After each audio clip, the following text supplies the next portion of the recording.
La reine des classiques, l'enfer du Nord, la Pascale, tant de surnoms pour une seule et même course, un monument du cyclisme mondial. Paris-Roubaix, c'est avant tout une aventure étroite entre le sport, l'histoire et sa région natale.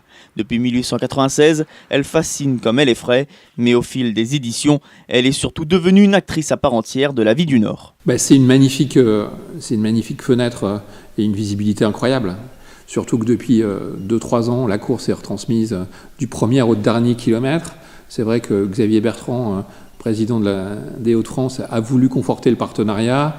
On a décidé de classer les pavés dans le patrimoine, d'avoir des actions de sauvegarde, parce que c'est vrai que c'est tout sauf naturel aujourd'hui d'avoir des routes pavées, et c'est un vrai travail. On voit que Roubaix est connu dans le monde entier, et vous y associez le Tour de France. Il y a des gens qui sont venus de l'autre bout du monde. J'ai discuté avec des Néo-Zélandais, des Brésiliens, des Chinois. Pour eux, c'est vrai que le Tour de France, Roubaix, ça symbolise ce sport.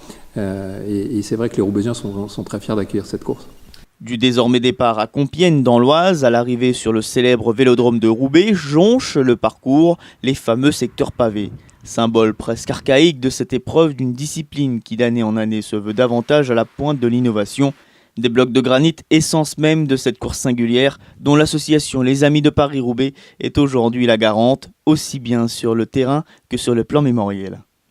Alors notre association elle a été créée en 1977, donc il y a plus de 40 ans. Elle a été créée dans une période qui a été très difficile pour Paris-Roubaix, puisque Paris-Roubaix était en grand danger. 1977, c'est une année où il y avait quasiment plus de pavés entre Orchy et Roubaix. Le final de la course était moins haletant que par le passé. Et donc à cette époque-là, l'organisateur et puis le Vélo Club de Roubaix, avec Jean-Claude Vallès qui était à sa tête, ont réellement pris conscience de ce danger. Ils ont décidé de réagir en créant notre association. Et le premier but, forcément, ça a été la préservation des secteurs pavés. Après, bien sûr, l'association a évolué, mais c'est toujours forcément le but premier, parce que sans pavé, Paris-Roubaix n'a plus aucun sens. La course, le parcours ne serait plus du tout le même, et on n'aurait pas du tout la même difficulté, la même sélectivité. Sur le plan sportif, Paris-Roubaix est une course à part, où l'enjeu est conditionné à la combinaison de nombreux paramètres, et ceci dès le kilomètre zéro. La reine des classiques demande une symbiose parfaite entre mental, physique et esprit tactique. Merckx, Bobet, Hinault, De Vlaeminck et autres Boonen ont su mélanger ces aspects et dompter les conditions afin de soulever les bras au sein de l'historique cité textile. À en croire certains, la course d'avril se jouerait même avant que le départ soit donné. Paris-Roubaix, c'est une course à part parce qu'il y a une pression énorme. On présente les coureurs la veille du départ, et moi, c'est la seule course, la seule classique où je remarque cela. La veille de la course, ils sont déjà dans la course. Ils sont dans leur bulle. On sent que c'est pas la peine de leur parler, de leur poser de questions, ou alors d'être très brefs. On sait que d'ailleurs la réponse sera laconique. Je pense qu'ils s'endorment avec les secteurs pavés. Ils sont allés faire la reconnaissance, évidemment, des secteurs pavés. Mais il y a une tension palpable chez le coureur, dans l'encadrement, directeur sportif, mécano. Le coureur n'a pas le droit à la faute, le mécano n'a pas le droit à la faute. Les supporters sont là. C'est en France, au niveau des classiques, l'événement le plus fort. Ce que nous avons en France, les Belges l'ont avec le Tour des Flandres, mais c'est une course, dès la veille, le coureur est déjà, il n'est pas sur le vélo, mais il est déjà en course. Ainsi, depuis sa toute première édition, le monument n'a cessé d'écrire sa légende, passionnant tous les fans de vélo qui attendent avec impatience ce rendez-vous du printemps devenu incontournable du calendrier cycliste mondial.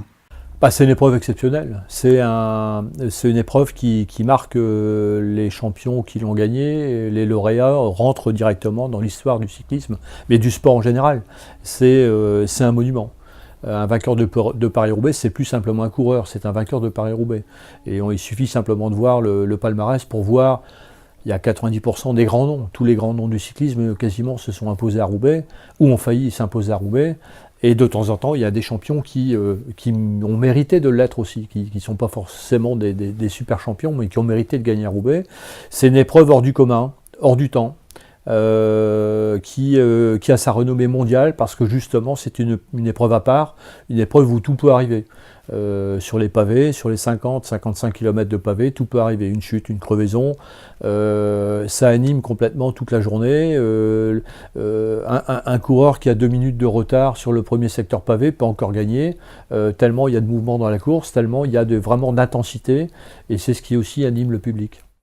À l'image d'autres célèbres classiques comme Bordeaux-Paris, l'épreuve nordiste aurait pu s'éteindre au crépuscule du XXe siècle, jugée tantôt anachronique de par son format, tantôt taxée de mauvaise publicité pour le Nord, mais sa médiatisation et couverture télévisuelle accrue, couplée à la mobilisation de toute une région et des amoureux de cette course, sauveront Paris-Roubaix. Aujourd'hui, l'Enfer du Nord continue de se forger une réputation aussi coriace et solide que ses pavés.